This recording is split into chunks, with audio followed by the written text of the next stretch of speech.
बिस्मिल्लाहिर्रहमानिर्रहीम। अच्छा, नेक्स्ट हमारा टॉपिक है effect of solvent on the UV spectrum.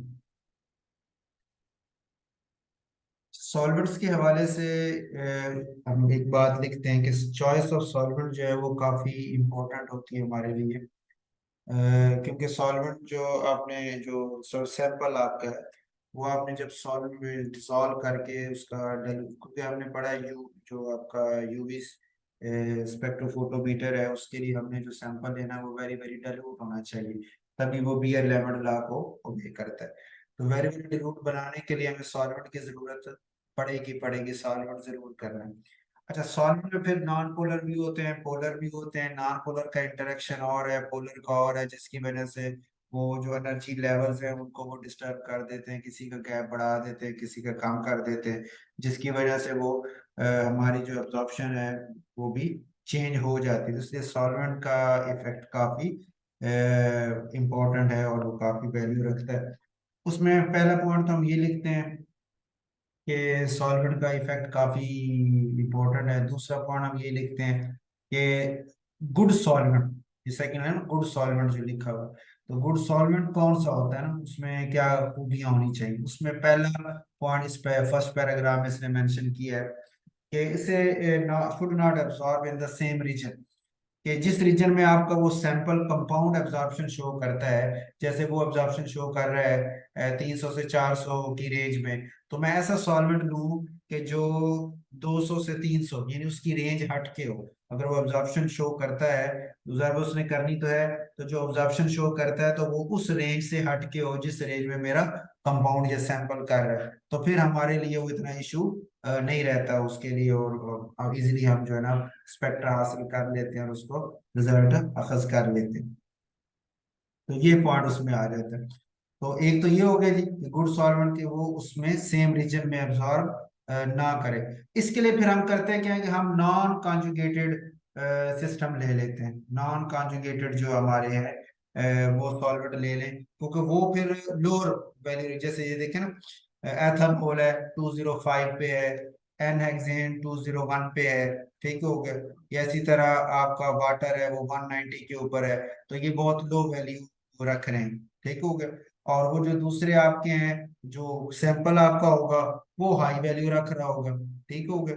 तो इसलिए फिर हमारे लिए जो है उसको इनको सॉल्वेंट्स को यूज करने में कोई इशू नहीं आता। तो ये टेबल सारा नहीं आपने करना, बस एग्जांपल के तौर पे एथेनॉल की एग्जांपल कर लें, एन हेक्सेन की कर लें, वाटर की कर लें।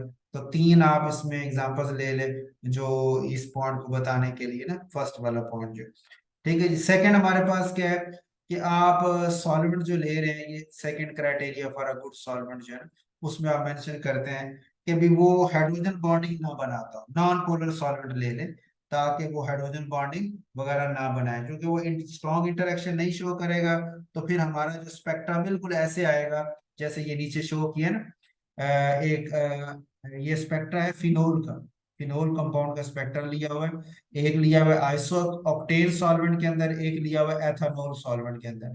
अब देखना आइसो ऑक्टेन के जो नॉन पोलर सॉल्वेंट था उसके अंदर जो स्पेक्ट्रा लिया है वो वेरी फाइन है। फाइन का मतलब छोटे मोटे जो अप्स एंड डाउन्स आई हैं स्पेक्ट्रा के अंदर वो उसने शो की हुई है। लेकिन जब उसको पोलर सॉल्वेंट एथानोल के अंदर लिया है तो इसने एक बिल्कुल ये सिंपल सा स्पेक्ट्रा ऐसे ब्रॉड लाइन में दे दिया, कुछ ज्यादा अप एंड डाउन उसने शो नहीं की, ठीक हो गया। तो ये पॉइंट बताने के लिए कि अगर हम एक कंपाउंड का नॉन पोलर सॉल्वेंट में लेते हैं तो चूंकि हाइड्रोजन बॉन्ड वगैरह नहीं बनाता, तो उसका स्पेक्ट्रा ऐसे ही आता है जैसे आपने उस सैंपल को गैस फेज में लिया, यानी प्योर सैंपल को लिया है, सॉल्वेंट जैसे साथ है ही नहीं। और दूसरे नंबर पे जो एथानॉल और यानी पोलर सॉल्वेंट अगर आपका होता है तो वो चूंकि हाइड्रोजन बॉन्ड वगैरह बनाता है, जिसकी वजह से वो फाइन स्ट्रक्चर जो है उसको वो खत्म कर देता है और एक ब्रॉड स्ट्रक्चर जो है ना स्पेक्ट्रा का बना देता है, ठीक हो गई। तो ये दो पॉइंट इसमें हमारे पास सेकंड दो हो गए सॉल्वेंट के वाले से। और तीसरे नंबर पे हम शो करते हैं कि ये जो पोलर और नॉन पोलर सॉल्वेंट्स हैं इनका इफेक्ट क्या होता है। ये आपने शॉर्ट क्वेश्चन के हवाले से भी ये पॉइंट ध्यान में रखना है। इस पैराग्राफ में इन्होंने मेंशन किया हुआ है, तीसरा थर्ड क्राइटेरिया वाला जो स्टार्ट हो रहा है इसके अंदर, कि हमारे पास n to pi star transition है और pi to pi star transition है। ठीक हो गया।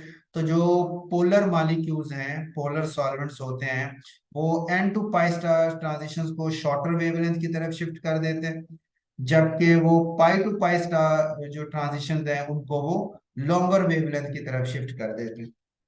इसका क्या मतलब है कि जो आपका है ना, पहले हम बात करते हैं n to pi star transition. ये सपोज करें कि आपके पास ओरिजिनल वो ये ग्राउंड स्टेट है और ये वाली उसकी अपसाइड स्टेट है। अब n to pi star transitions ये क्या करती हैं कि ये ग्राउंड स्टेट जो कि पोलर होती है ना, ये एन टू पाई स्टार आपको पता है कार्बोनाइल कंपाउंड्स के अंदर ये पाई जाती है। अब कार्बोनाइल एक पोलर कंपाउंड है, पोलर सॉल्वेंट ही लेंगे तो इनका इंटरेक्शन ग्राउंड स्टेट पे ही बहुत ज्यादा आपस में हो जाता है, तो जिसकी वजह से आप हम कहते हैं कि जो पोलर सॉल्वेंट है n to pi star transition के अंदर वो ग्राउंड स्टेट के साथ इंटरेक्शन करके ग्राउंड स्टेट को क्या करता है, स्टेबलाइज कर देता है। यानी पहले ये नॉर्मल फॉर्म है, ये पहला जो आपने लेफ्ट साइड पे नजर आ रहा है, और राइट साइड पे वो क्या करता है कि ग्राउंड स्टेट को ज्यादा स्टेबल कर देता है।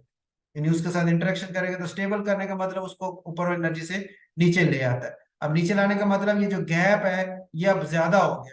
ज्यादा गैप का मतलब अब आपको हाई एनर्जी वाली रेडिएशन चाहिए इलेक्ट्रॉन को ये ग्राउंड स्टेट से ऊपर मूव करवाने के लिए। तो हाई एनर्जी का मतलब छोटी वेवलेंथ होगी। तो यही पॉइंट उसने यहाँ लिखा कि आपके जो एन टू पार ट्रांजिशन उसमें शॉर्टर वेवलेंथ की तरफ आप मूव कर जाते हैं क्योंकि गैप ज्यादा हो गया। ठीक हो गया। और जब आप बात करते हैं पाई टू पाई स्टार ट्रांजिशंस के हवाले से,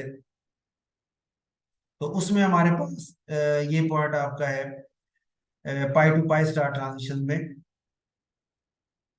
कि ये ग्राउंड स्टेट के साथ इंटरेक्शन, क्योंकि पाई टू पाई स्टार है अल्कीन्स के अंदर ज्यादातर, तो अल्कीन्स वगैरह जैसे नॉन पोलर है तो उनके साथ वो पोलर सॉल्वेंट का इतना इंटरेक्शन नहीं है, तो ग्राउंड स्टेट के साथ इंटरेक्शन नहीं हो पाता। लेकिन वो किसके साथ करते हैं, ऑक्साइडेड स्टेट के साथ करते हैं। तो ऑक्साइडेड स्टेट को स्टेबलाइज कर देंगे तो ऑक्साइडेड की एनर्जी कम हो जाएगी। कम होने का मतलब ये जो गैप है ग्राउंड स्टेट और स्टेट के दरमियान ये छोटा हो जाएगा।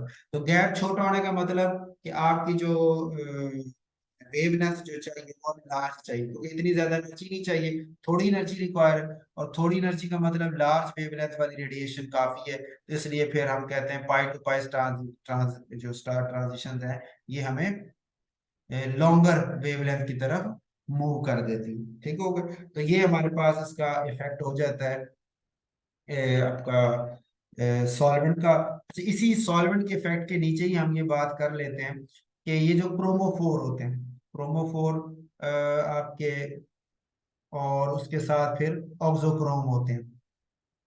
बल्कि ये हम इसके नेक्स्ट लेक्चर में इसको कर लेते हैं। अभी हम ये ना इस पे इफेक्ट ऑफ सॉल्वेंट जो है उसको यही रखते हैं।